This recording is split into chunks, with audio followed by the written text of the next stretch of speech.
3 years had passed since Jowira walked back into Nyakora from the dead, since the day she forgave those who wronged her and became the guardian of the village. Peace had returned, crops grew richer, and the children laughed again in the fields. But deep within her spirit, Jowira began to feel a shift. It started as a soft tremble beneath her feet, then whispers carried by the wind, whispers that spoke no language, but stirred her soul.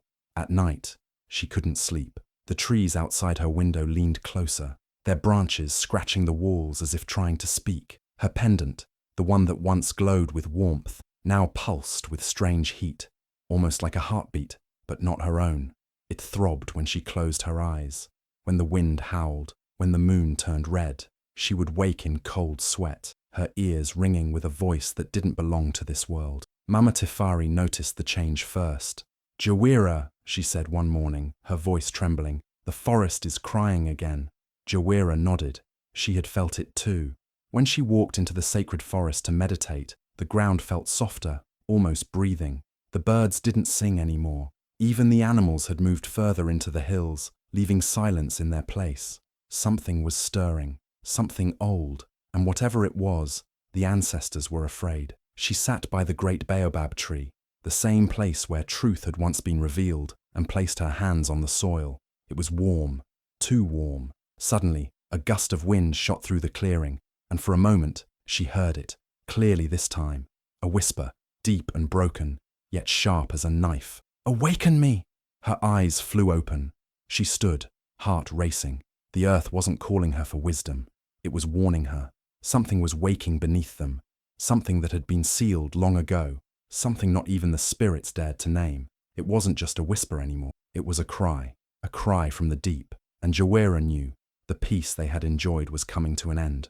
Whatever it was that had been buried, it wanted out, and it had chosen her to find it. Nyakora, once peaceful and full of laughter, was now gripped by fear. It started with little Boma, a bright-eyed boy who always chased butterflies near the river. One morning, his mother woke to find his bed empty. No signs of struggle, no footprints outside, nothing, just his favorite toy, still clutched in his blanket. The villagers searched the entire day, calling his name, but the forest returned only silence.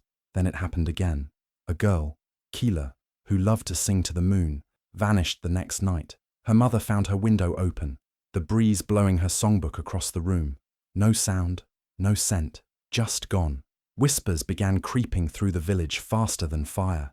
Children were disappearing one after the other, all during the night, always without a sound. The parents clutched their little ones tighter. Fires were lit in every home. No one slept. The fear was like a shadow that wrapped around Nyakara, squeezing the life out of its joy.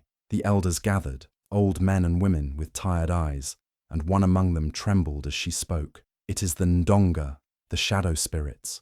We sealed them long ago, but they have returned." Jowira stood before them, her face calm, but her heart beating loud. She listened, she watched. Every cry from a mother felt like a knife. Every empty bed was a wound in her soul. She knew this was no ordinary evil. She promised the village that she would find the truth, even if it meant walking into the heart of darkness.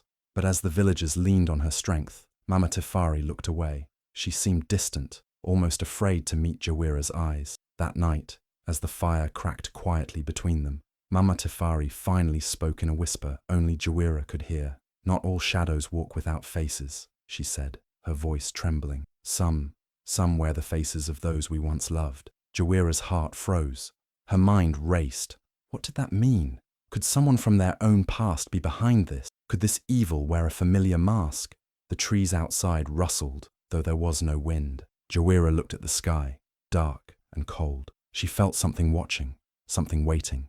The earth still pulsed beneath her feet, but now it felt different, uneasy, afraid. The ancestors were silent, and somewhere deep in the forest, a child's voice echoed faintly, then silence. The sun had barely risen when the distant beat of drums echoed through Nyakora. Villagers rushed to the square, their hearts pounding with both fear and curiosity. A group of warriors from the northern border arrived, dragging behind them a chained, ragged man. His robes were torn, his hair wild, and his face familiar. Gasps filled the air. It was Quad. Once proud and cruel, Quad now looked like a ghost of his former self, his eyes hollow, his back bent, and his arms marked with scars not just from time, but from pain. The warriors threw him to the ground, and he barely lifted his head. "Please, listen to me," he croaked. "I bring a warning." The crowd erupted in anger. "Liar! Murderer! He buried Jowira alive!" Women clutched their children. Men reached for stones, but Jowira raised her hand. Silence fell. She stepped forward slowly, her eyes locked on his. He trembled before her. "I was captured by the warriors of the crater of Fumu," he said, gasping between words. "They made me a slave, but deep in the crater I saw it, the darkness. It breathes, it moves. It's the one taking the children." The elders scoffed. "He lies to save his own skin."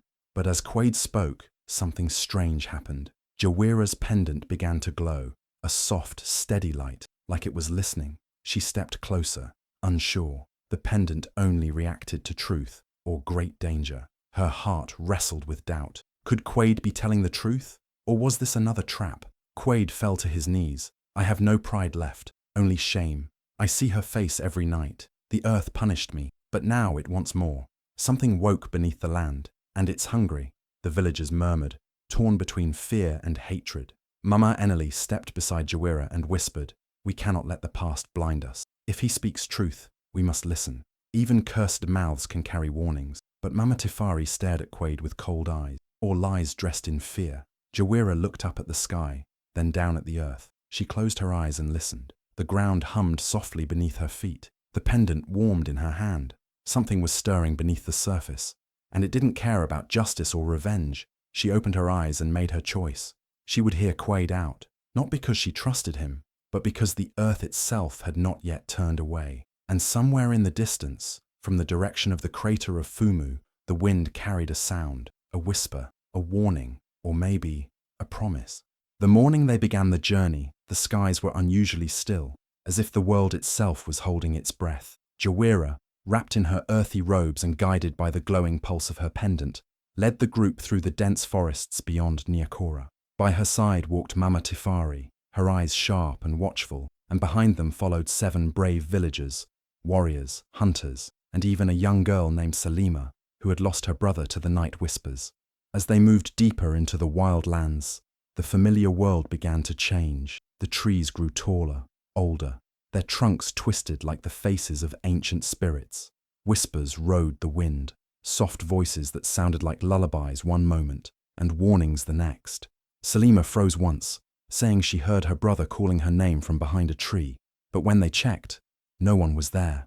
The path became harder with every step. Rocks crumbled beneath their feet, and sudden gusts of wind would send sand and leaves spinning around them like miniature storms. One moment, the way ahead looked clear, and the next, it would vanish completely, swallowed by thorns or turning into a cliff edge. Mama Tifari called them illusions, the tricks of the forest spirits, she warned, meant to turn us back. Still, Jowira pressed on. Her pendant burned warmer against her chest now, guiding her like a heartbeat beneath the earth. But something else had begun happening. She started seeing visions, not just shadows in the trees, but real, vivid flashes. A woman in chains, her eyes hollow and full of sorrow, reaching out from the darkness with trembling hands.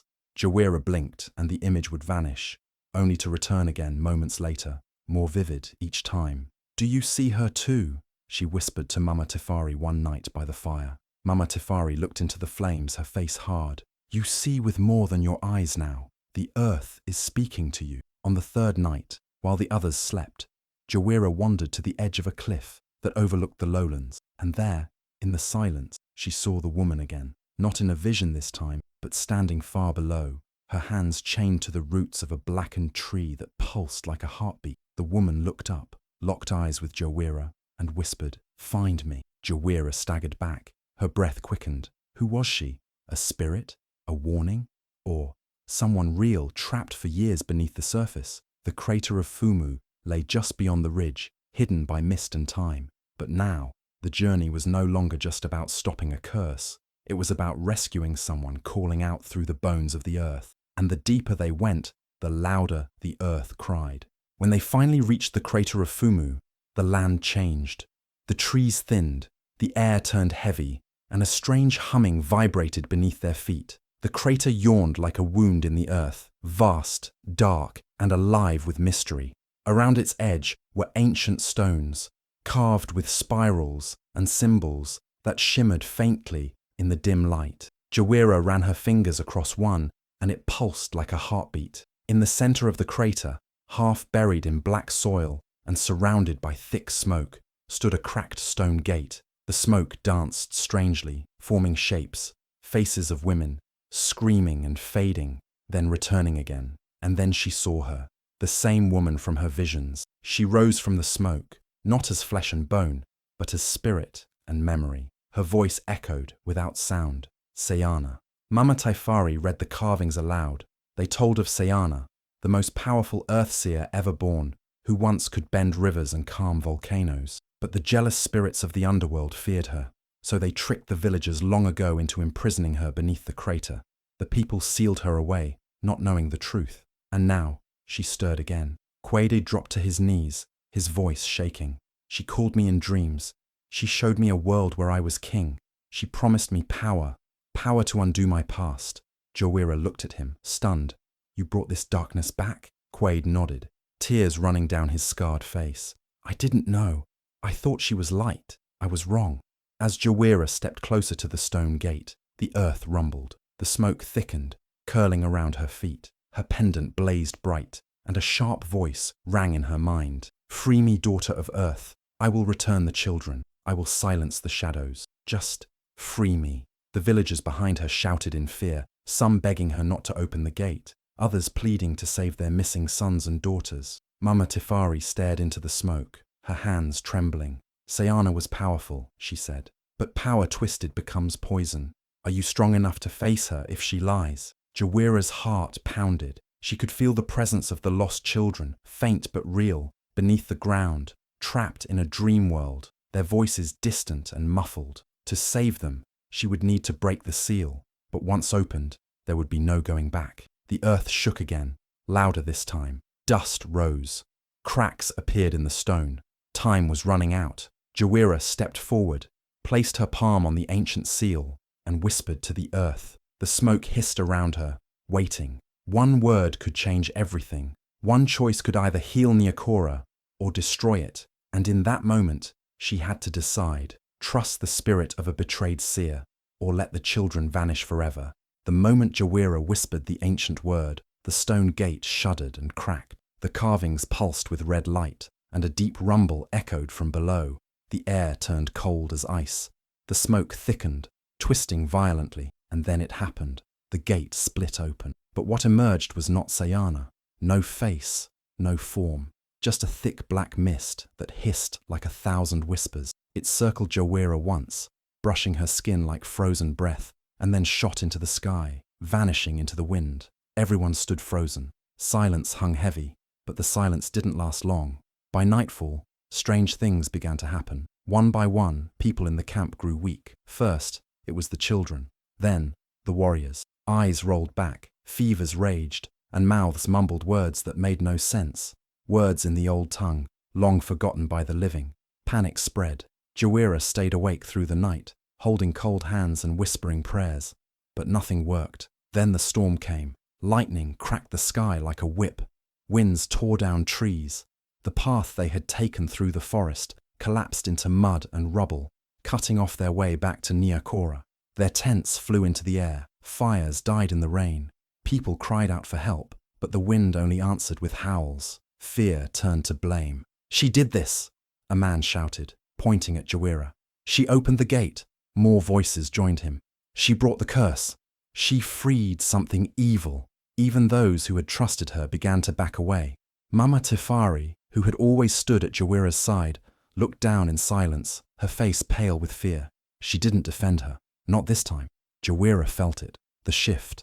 The trust she had earned over years, slipping through her fingers like sand. She stood in the center of the broken camp, her heart heavy. The black mist had left behind no trail, no trace. The children were still missing. The path was gone, and now her own people were turning against her.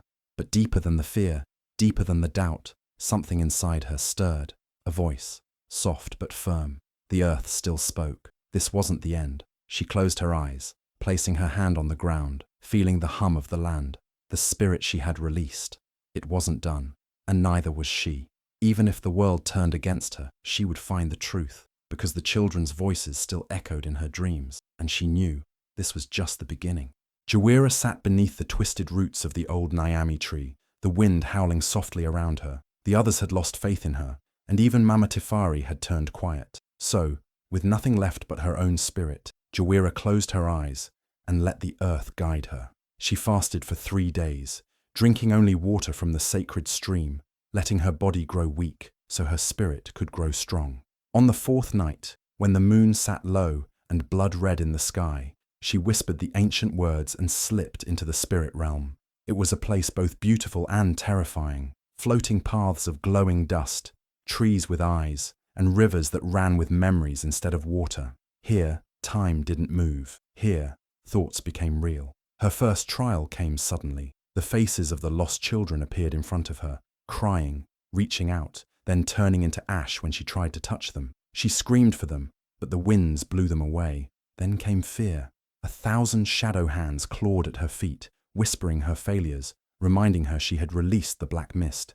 But she did not run. The next vision struck her heart deeper than any blade. She saw her father, not as she remembered, but twisted and angry. "You are not my daughter," he growled, pushing her into a pit of fire. The flames licked her skin, but she didn't scream. She closed her eyes and forgave him. Instantly, the fire vanished, and a single flower grew in its place. Forgiveness had freed her from pain. Then came love. She saw Mama Tifari standing before her, holding a newborn baby. "This is your path, Jowira," she whispered. But as Jowira stepped forward, Mama Tifari faded into smoke. The baby vanished too.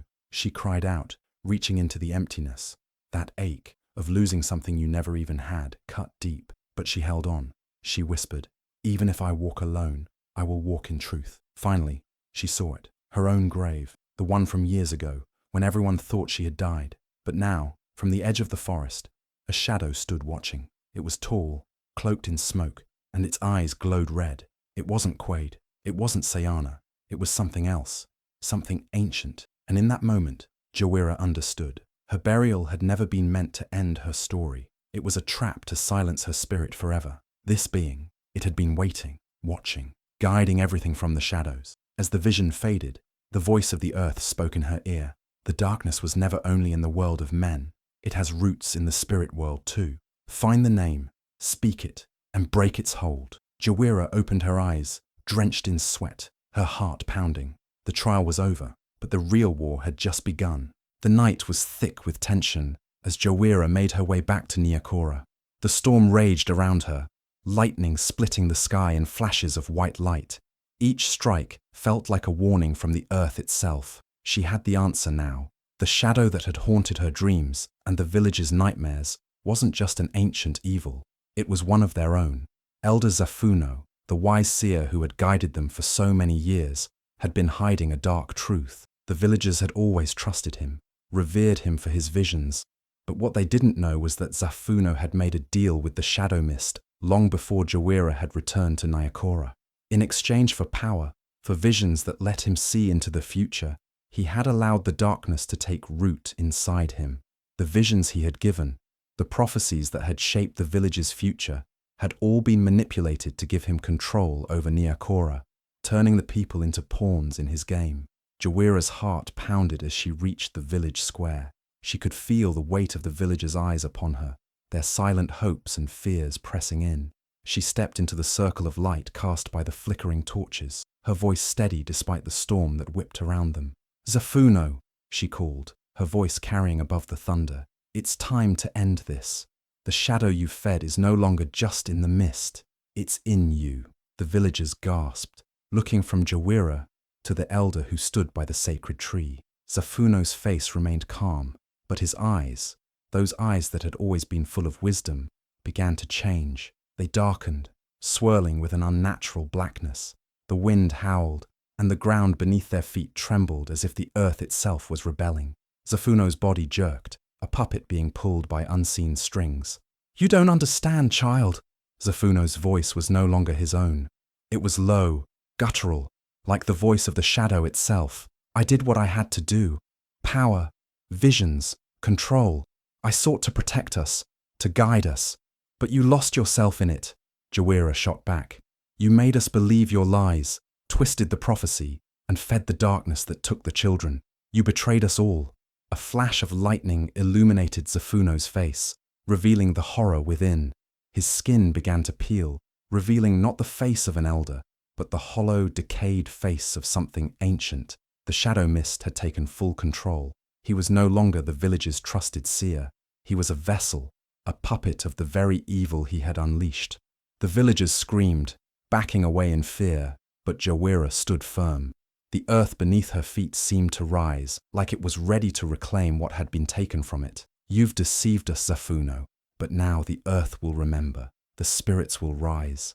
Zafuno's body convulsed as the mist inside him screamed in rage, trying to break free, but it was too late. The truth had been revealed, and with that revelation, the curse that had held the village in darkness began to shatter. The earth was ready to take back what was always meant to be its own.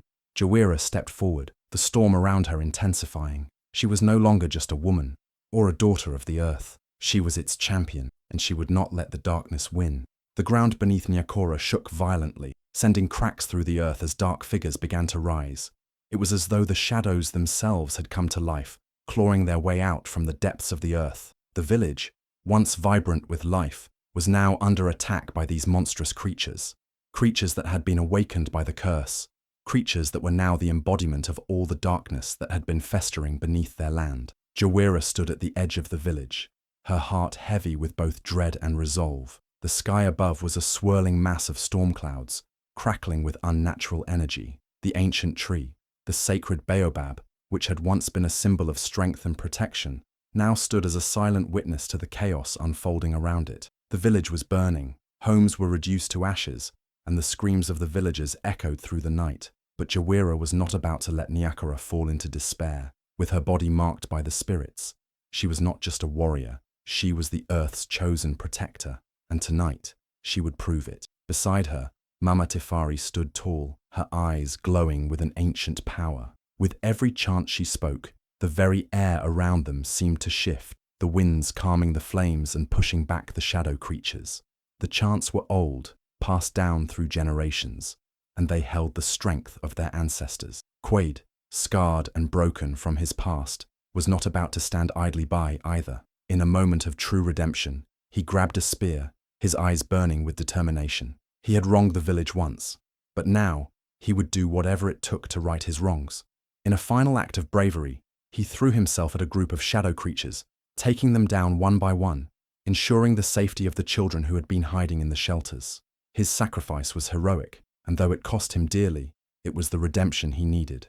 The battle at the sacred tree was inevitable. The shadows, growing stronger, surrounded the baobab.